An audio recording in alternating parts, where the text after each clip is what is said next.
को। इस वक्त बड़ी खबर आ रही है झारखंड से, जहां बीजेपी ने अपनी पहली लिस्ट जारी कर दी है। पहली लिस्ट में 66 उम्मीदवारों के नाम हैं। तो इस वक्त ये बड़ी खबर आ रही है, 66 उम्मीदवारों का नाम बीजेपी ने पहली सूची में ही जारी कर दिया है। आपको बता दें कि सीट शेयरिंग जब हुआ था तो बीजेपी ने अपने खाते में 68 सीटें रखी थी। हालांकि यह भी कहा गया था कि 1-2 सीटों पर अभी बातचीत चल रही है, तो शायद 2 सीटें अभी इसीलिए छोड़ी गई हैं कि बातचीत चल रही है। 66 सीटों के लिए उम्मीदवार बीजेपी ने आज जारी कर दिए हैं, घोषित कर दिए हैं। यह पहली लिस्ट जारी हुई है बीजेपी की तरफ से। झारखंड बीजेपी ने अपने उम्मीदवारों की लिस्ट जारी की है। चंपाई सोरेन को सरायकेला से टिकट मिला है। सरायकेला सीट से चंपाई सोरेन चुनाव लड़ेंगे, पूर्व मुख्यमंत्री। और यह पहली लिस्ट इसलिए महत्वपूर्ण है क्योंकि अभी सीट शेयरिंग जो हुआ है उसमें बीजेपी ने 68, 10 पर आजसू, 2 पर जेडीयू और 1 पर लोक जनशक्ति पार्टी रामविलास के चुनाव लड़ने की बात कही गई, उसकी घोषणा हुई थी। और उस 68 में से 66 उम्मीदवारों का नाम बीजेपी ने जारी कर दिया है अपनी पहली सूची में। यानी सीट शेयरिंग के मामले में और उम्मीदवार की घोषणा के मामले में बीजेपी लगातार आगे बढ़त बनाकर चल रही है। और बीजेपी ने कहा भी था कि हम बहुत जल्द सूची जारी करने वाले हैं। तो आज पहली सूची जो जारी की गई है उसमें पहली ही सूची में 66 उम्मीदवारों के नाम का ऐलान कर दिया गया है। यानी सिर्फ पहले चरण के लिए नहीं बल्कि दूसरे चरण में भी जो सीटें होंगी जहां चुनाव लड़ना है वहां के उम्मीदवारों का भी ऐलान बीजेपी ने अपनी पहली सूची में ही कर दिया है। सिर्फ 2 सीटें बीजेपी के खाते में जो रखी गई थी वो रह गई हैं। हो सकता है कि उसका कारण यह हो कि 2 सीटें बीजेपी ने कहा था कि 1-2 सीटों पर अभी बातचीत चल रही है, यानी हो सकता है उनमें से भी कोई सीट सहयोगी दल को दी जा सके या कुछ और बात हो। अनंत ओझा राजमहल से, लोबिन हेम्ब्रम बोरियो से चुनाव लड़ेंगे। उम्मीदवारों की लिस्ट में यह सामने आया है। पहली लिस्ट जो जारी हुई है, सरायकेला से जो चंपाई सोरेन है पूर्व मुख्यमंत्री, वो चुनाव लड़ेंगे। इसके अलावा ये जो 66 उम्मीदवार हैं उनकी सूची बीजेपी ने जारी कर दी है।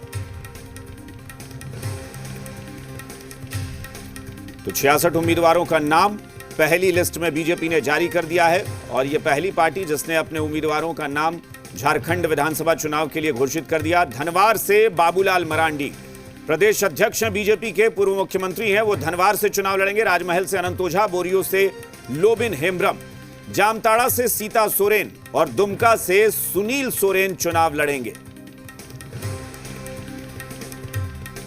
तो ये बड़े नेताओं के नाम भी सामने आ गए हैं। लोबिन हेम्ब्रम कहां से लड़ेंगे, या फिर चंपाई सोरेन को सरायकेला से दिया गया है, सीता सोरेन को जामताड़ा से दिया गया है, धनवार से बाबूलाल मरांडी को टिकट दिया गया है और सुनील सोरेन को दुमका से, राजमहल से अनंत ओझा को टिकट मिला है। सीता सोरेन जामताड़ा और सुनील सोरेन दुमका, सरायकेला से चंपाई सोरेन, ये महत्वपूर्ण नाम, जो बड़े नाम हैं बीजेपी में, उन सब की सीट के लिए उनका घोषणा कर दिया गया है। उनके नाम का ऐलान, उनकी सीट का ऐलान कर दिया गया है। और ये पहली लिस्ट ही बीजेपी ने जारी कर दी है। तो लगभग अपने सारे उम्मीदवार उतार दिए हैं, 2 सीटें छोड़कर। 68 सीटों पर बीजेपी ने कहा था कि चुनाव लड़ेंगे, लेकिन उसमें 1-2 सीटें कहा गया था। ये बात प्रेस कॉन्फ्रेंस में बाकायदा कही गई थी कि 1-2 सीटों पर अभी बातचीत चल रही है, यानी वो सहयोगी दल में से किसी को दी जा सकती है या बीजेपी वहां से चुनाव लड़ सकती है, उस पर अभी कंफर्म नहीं। लेकिन 66 सीटों पर बीजेपी ने अपनी पहली लिस्ट में ही उम्मीदवारों का ऐलान कर दिया है। और ये बहुत महत्वपूर्ण कि अब जिन उम्मीदवारों का नाम बीजेपी ने घोषित कर दिया है वो अभी से ही जो है वो अपना क्षेत्र में जाकर अपने लिए माहौल बना सकते हैं, अपने पक्ष में प्रचार कर सकते हैं। और इसीलिए बीजेपी ने दूसरे चरण के चुनाव के लिए भी उम्मीदवार, पहले चरण में 13 नवंबर को मतदान होगा, दूसरे चरण का मतदान 20 नवंबर को होना है, 23 नवंबर को चुनाव नतीजे आएंगे। तो बीजेपी ने 13 नवंबर और 20 नवंबर दोनों ही चरणों के लिए अपने उम्मीदवारों की लिस्ट जारी कर दी है। और इस वक्त हमारे जी झारखंड के स्थानीय संपादक धीरज ठाकुर हमारे साथ जुड़ गए हैं। सीधा रुख करेंगे धीरज का। धीरज ठाकुर, धीरज ये बताएं कि चूंकि पहली लिस्ट जारी बीजेपी ने की है, 66 उम्मीदवार, यानी कहें कि बीजेपी ने लगभग सारे उम्मीदवारों का नाम पहली लिस्ट में जारी कर दिया, तो एक मनोवैज्ञानिक बढ़त बनाई कि उम्मीदवारों को कह दिया कि आप क्षेत्र में जाइए और काम शुरू करिए। बिल्कुल, जिस का उम्मीद जताई जा रही थी कि बीजेपी आज कल में लिस्ट जारी कर दीजिए, और जिस तरह से हिमंता बिस्व शर्मा ने कहा था कि कल तक लिस्ट जारी हो जाएगी, उसी लिस्ट आ चुकी है बीजेपी। 66 उम्मीदवारों का बीजेपी ने लिस्ट जारी किया है। सबसे इंपॉर्टेंट 2-3 बातें हैं। 68 विधानसभा सीटों पर बीजेपी चुनाव लड़ेगी। 66 उम्मीदवारों का लिस्ट जारी हो चुका है, जिसमें 2-3 बातें। पहला कि चंपई सोरेन को भी टिकट दिया गया है और उनके बेटे बाबूलाल सोरेन को भी टिकट दिया गया है घाटशिला के। पहला। दूसरा कि सीता सोरेन को दुमका से नहीं, जामतारा से। तीसरा, गीता सोरेन जगन्नाथपुर से लड़ेंगी। चौथा, रघुवर दास की बहू को टिकट दिया गया है। तो ये कुल मिलाकर के ये दिखाया गया है कि जिस पर चर्चा हम आप कर रहे थे कई दिनों से कि क्या अब जैसे जमशेदपुर पूर्वी उनको सरयू राय को पश्चिमी शिफ्ट किया गया, जमशेदपुर पश्चिमी, और रघुवर दास पहले कयास ये लगाए जा रहे थे कि क्या रघुवर दास वापसी होगी उनकी, लेकिन नहीं, रघुवर दास की बहू को टिकट दिया गया है। तो इन बाबूलाल मारांडी को जो सीट पर वो राजधनबार थे वहीं से वो लड़ेंगे। साथ में जो नेता प्रतिपक्ष है उनके 66 उम्मीदवारों का जो लिस्ट है वो जारी हो गया है। तो आप कह सकते हैं कि बीजेपी ने अपने रणनीति के तहत और रणनीति में आगे चलते हुए फिलहाल दिख रही है। बिल्कुल धीरज, और बहुत रणनीति में भी आगे चल रही है, अपनी स्ट्रेटेजी तो कर ही रही है। जबरदस्त बैलेंस बनाने की कोशिश की गई है। पहले कहा जा रहा था कि रघुवर दास नहीं तो रघुवर दास के बेटे हो सकते हैं, तो एक विवाद हुआ। फिर उसके बाद पता चला कि रघुवर दास की बहू। पूर्वी सीट से सरयू राय ने रघुवर दास को हराया था, लेकिन पूर्वी सीट लेकर जमशेदपुर की उनको पश्चिमी में भेजा गया, क्योंकि पिछले कुछ दिनों से स्वास्थ्य मंत्री से सरयू राय की खूब बहस सोशल मीडिया पर चल रही थी। तो उनको दे दिया गया कि आप सीधे उनसे जाकर वहां पश्चिमी में टकराइए, और बीजेपी ने अपनी पूर्वी सीट फिर से अपने पास कर ली। जी, एक और नाम मैं बता दूं, अभी तो पूर्वी से खाली करवाया गया, उनसे कहा गया कि आप पश्चिमी जाइए, पश्चिमी लड़िए, और सरयू राय और जेडीयू उनकी जो पार्टी है वो इस बात के लिए तैयार भी हो गई। दूसरा सबसे पोटका सीट जो कोल्हान क्षेत्र में आता है, पोटका सीट से अर्जुन मुंडा की पत्नी मीरा मुंडा को टिकट दिया गया है। कहा जा रहा था कि अर्जुन मुंडा को खुद कहा गया है लड़ने के लिए चुनाव, लेकिन वो चुनाव लड़ने के लिए मना कर चुके हैं, इसीलिए उनकी पत्नी को टिकट दिया गया है पोटका विधानसभा से। और एक नाम जो नया चेहरा उतारा गया है हजारीबाग में, हजारीबाग के जो सांसद मनीष जायसवाल हैं, बिल्कुल वो प्रदीप प्रसाद को उतारा गया है। बिल्कुल, क्योंकि हजारीबाग से जो जी पहले वो विधायक थे, उनको फिर लोकसभा चुनाव लड़ाया गया था। जी, आप प्रदीप प्रसाद को उतारा गया है। तो ये मेरे पास जो लिस्ट है, जी। अब मुझे ये लग रहा है कि जमशेदपुर पश्चिमी घाटशिला ये झरिया से रागिनी सिंह को उतारा गया है। जो झरिया में धनबाद राज सिन्हा जो कहा जा रहा था कि पार्टी उनसे नाराज है लोकसभा के चुनाव को लेकर के, लेकिन पार्टी ने फिर से दोबारा उन पर भरोसा जताया है। तो एक तरह से निरसा, अन्नपूर्णा सेन गुप्ता, ये पूरा चंदन कियारी, अमर कुमार वावरी, ये अमर कुमार वावरी खुद नेता प्रतिपक्ष हैं और उनको फिर से उन पर भरोसा जताया गया है। और जो आजसू के कैंडिडेट थे उमाकांत रजक, उनको उम्मीद थी कि हो सकता है कि ये इसमें बहुत सारे नाम ऐसे हैं जिसका पहले ही जी बिहार झारखंड ने, जो हमने सूत्रों के हवाले से खबर चलाई थी, आपको याद होगा धीरज, आप लोगों ने ही जो सूची भेजी थी हम लोगों ने चलाई भी थी, तो उसमें बहुत सारे लगभग सारे नाम जो हैं वो कंफर्म हुए हैं। गांडेय से श्रीमती मुनिया देवी, उनका नाम भी हम लोगों ने काफी पहले चला दिया था कि वो कंफर्म है कि गांडेय सीट से वही टक्कर देंगी कल्पना सोरेन को। जी बिल्कुल, मुनिया देवी, हम लोग देखिए, आप जिस तरह से हम लोगों ने खबर चलाई थी लगभग वही पूरे लिस्ट में हम लोगों ने सिर्फ 31 नाम चलाया था। और 31 नाम अगर आप देखेंगे तो लगभग जो चलाया था वही नाम है। आप जमुआ से भी डॉक्टर मंजू देवी को टिकट दिया गया है। आपको कल ही याद होगा अभिषेक कि कल जमुआ से जो अभी बीजेपी के विधायक थे वो जेएमएम ज्वाइन कर लिया, तो उनको अंदाजा इस बात का लग गया था। और इसी के कारण 2 सीट मैं कह सकता हूं कि अभी जो 2 सीट जो रांची और हटिया, इसका मतलब रांची और हटिया पर शायद अभी फाइनल नहीं है। जो मुझे लिस्ट दिख रहा है उसमें रांची और हटिया मुझे दिख नहीं रहा है। नहीं धीरज, वो मेरे पास भी लिस्ट आ गई है। माफ कीजिएगा, रांची माफ कीजिएगा, रांची और हटिया भी यहाँ पर है। तो इसका मतलब कुछ ऐसी सीट है जो 2-3 सीट के बारे में कल मतलब बीजेपी, एक चीज है कि बीजेपी ने कोई बहुत ज्यादा चौंकाया नहीं है और बीजेपी ने अपने जो पुराने सिपाही हैं, सिपासलार हैं, उन पर भरोसा किया है। क्योंकि एक चर्चा हो रही थी, आपको याद होगा धीरज, एक चर्चा हो रही थी कि रांची में कहीं ऐसा तो नहीं कि बीजेपी कोई नया कैंडिडेट, सीपी सिंह रांची से फिर से रिपीट किए गए हैं।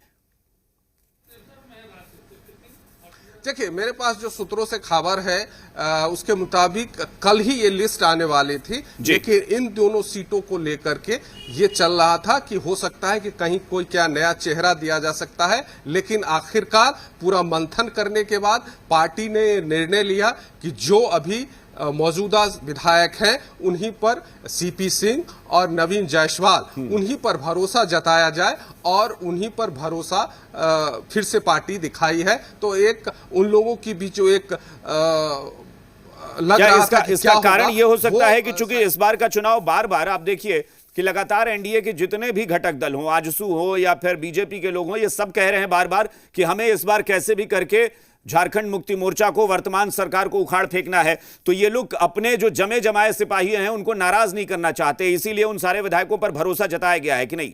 क्योंकि जैसे आप राज सिन्हा का जिक्र कर रहे हैं, उन पर यह तक आरोप लगा था कि लोकसभा चुनाव में पार्टी के कैंडिडेट के खिलाफ वो लगे हुए थे, लेकिन फिर भी विधानसभा चुनाव में उन पर भरोसा जताया गया।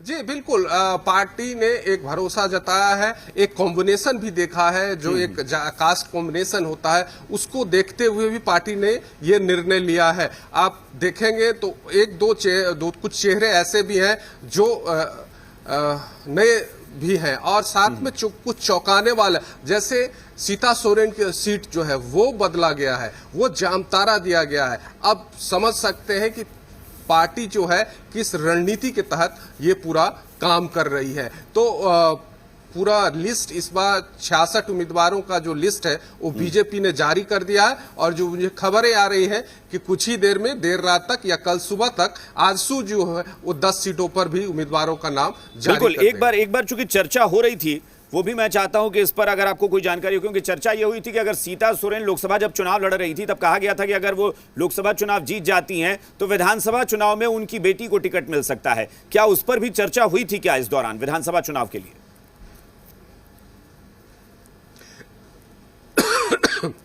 माफ कीजिएगा, देखिए चर्चा हुई थी, लेकिन इस मामले में पार्टी क्लियर थी, साफ क्लियर था कि जिनको उतारा गया था लोकसभा चुनाव में, बड़े चेहरे को, अगर वो जीत नहीं पाई तो उनको विधानसभा में उतारा जाएगा। और साथ ही पार्टी जो बड़े चेहरे हैं उन पर कहा गया था पार्टी के तरफ से कि जितने बड़े चेहरे हैं उनको पार्टी चुनाव में मैदान में उतारेगी। चूंकि बीजेपी ये चाहती है कि इस बार झारखंड में कहीं से भी कुछ कमी न रह जाए, उनको इस बार झारखंड में चुनाव जीतने के हिसाब से वो मैदान में उतरेगी। इसी के तहत उन्होंने रणनीति बनाई है। और बिल्कुल, और बीच में जो चर्चा हो रही थी, जैसा कि आपने बताया भी कि बीच में चर्चा हो रही थी कि रघुवर दास फिर वापस सक्रिय राजनीति में आ सकते हैं, जमशेदपुर पूर्वी से चुनाव लड़ सकते हैं, लेकिन वो नहीं हुआ। लेकिन वही जैसा कि हम लोग कह रहे हैं कि बीजेपी नहीं चाहती कि किसी भी अपने जमे जमाए बड़े नेता को नाराज किया जाए इस चुनाव में, क्योंकि बीजेपी के लिए, एनडीए के लिए चुनाव महत्वपूर्ण है। इसीलिए जमशेदपुर पूर्वी से रघुवर दास की बहू को उतारा गया कि कम से कम रघुवर दास का जो भी प्रभाव है झारखंड में वो बना रहे, उसका फायदा मिले पार्टी को। जी बिल्कुल, उनका प्रभाव है, इसमें कहीं कोई दो राय नहीं है। जिस जात वर्ग से आते हैं उनका बहुत प्रभाव है, बहुत बड़े लीडर माने जाते हैं अपने समूह के, तो वो उसमें नका, और इसीलिए पार्टी ने एक रणनीति बनाई है और इसी रणनीति के तहत दिया गया है। लेकिन अब जो एक आरोप जो बीजेपी दूसरों पे लगाया करती है कि परिवारवाद, वो आरोप भी अब बीजेपी पर लगेंगे इस चुनाव में, तो उसको भी एक तैयार रहना पड़ेगा। इसको लेकर के बीजेपी के नेताओं को इसको जवाब देना पड़ेगा। चूंकि बीजेपी, पहले भी मैंने कहा आपसे कई बार इस मसले पर बातचीत हो चुकी है कि बीजेपी किसी भी प्रकार का रिस्क इस चुनाव में नहीं लेना चाह रही है, चूंकि बीजेपी ये चाहती है कि झारखंड चुनाव। बिल्कुल, एक सवाल धीरज और है, क्योंकि बीजेपी के लिए एक बड़ी चुनौती यह बनी कि झारखंड में इस बार जो भी वहां पर जो सुरक्षित सीटें हैं वहां पर बीजेपी को फायदा नहीं हुआ। जो कहें कि आदिवासी बहुल क्षेत्र है, वहां बीजेपी को एसटी जो सीटें हैं, शेड्यूल्ड ट्राइब सीट, वहां पर बीजेपी के लिए चुनौती बहुत है। लोकसभा चुनाव में हर वो सीट बीजेपी ने गंवा दी।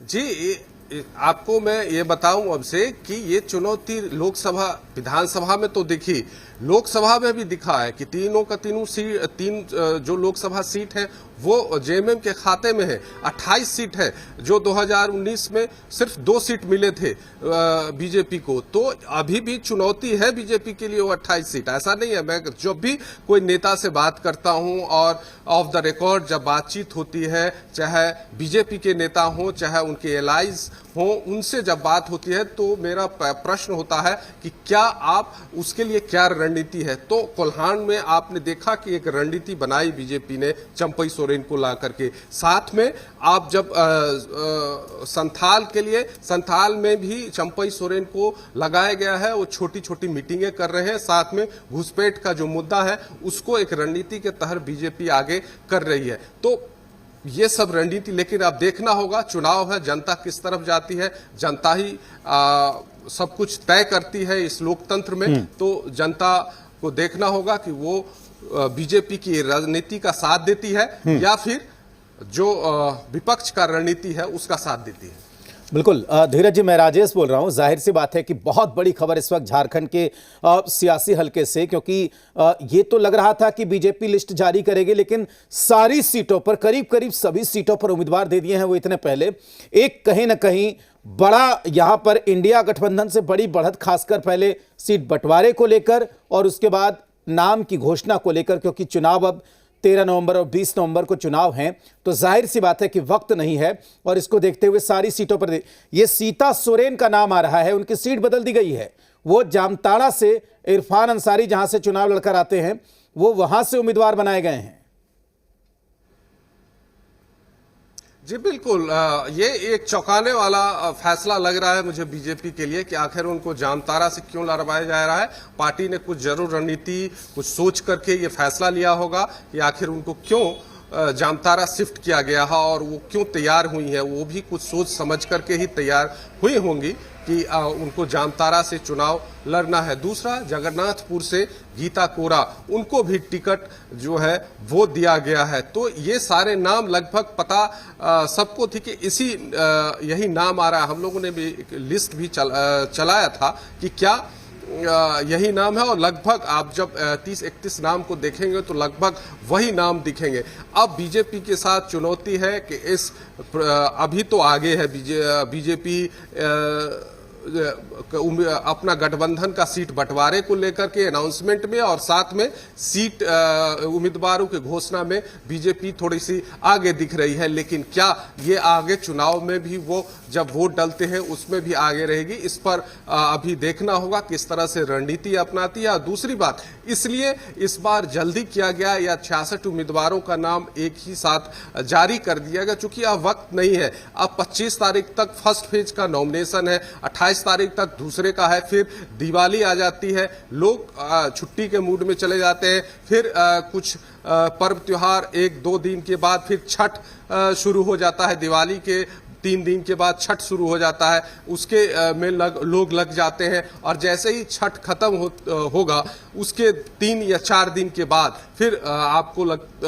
प्रचार समाप्त हो जाएगा और फिर 13 तारीख को चुनाव आ जाएगा पहला चरण का। तो ये वक्त बिल्कुल नहीं है। और मैं ये भी बता दूं आपको राजेश कि कल तक इंडिया गठबंधन के भी उम्मीदवारों के लिस्ट आने की संभावना है। कल शाम तक या कल दोपहर तक इंडिया गठबंधन के उम्मीदवारों के लिस्ट भी जारी हो जाएगा, क्योंकि मुझे जो कुछ उम्मीदवारों की जानकारी है वो 21 तारीख को नॉमिनेशन करने का, नामांकन भरने का तारीख उन्होंने कहा है ऑफ द रिकॉर्ड कि 21 तारीख को वो भर सकते हैं नॉमिनेशन। तो ये आप कह सकते हैं कि कल तक इंडिया गठबंधन, जेएमएम, कांग्रेस, आरजेडी, लेफ्ट, बाकी जितने भी और उनके एलाइज हैं, उनका उम्मीदवारों का भी लिस्ट जो है वो आ सकता है। बिल्कुल धीरज जी, तो लगातार हम बात कर रहे हैं भारतीय जनता पार्टी की सूची को लेकर। हम अपने टीवी स्क्रीन पर दिखा भी रहे हैं कि किस तरीके से झारखंड में भारतीय जनता पार्टी ने अपने उम्मीदवारों के नाम का यहां पर ऐलान कर दिया है। लगातार आप इस सूची को देख सकते हैं और करीब करीब ये जो करीब करीब नाम हैं वो वही हैं जो हमने आपको बताया था कि किस तरीके से इन सीटों पर इनकी चर्चा चल रही है। तो राजधनवार सीट जहां से बाबूलाल मरांडी को टिकट दिया गया है, जबकि राजमहल से अनंत ओझा एक बार फिर से चुनावी मैदान में हैं। बोरियो अनुसूचित जनजाति यहां की आरक्षित, यहां से लोबिन हेम्ब्रम और लट्टीपाड़ा से श्री बाबूधन मुर्मू को चुनावी मैदान में उतारा गया है। तो कई सारे फेरबदल भी हैं। जामताड़ा में सीता सोरेन चुनावी मैदान में है, जबकि चंपई सोरेन को भी उनकी सीट से उम्मीदवार बनाया गया है। धीरज जी, आपका बहुत शुक्रिया तमाम जानकारी देने के लिए और लिस्ट के बारे में विस्तार से बताने के लिए।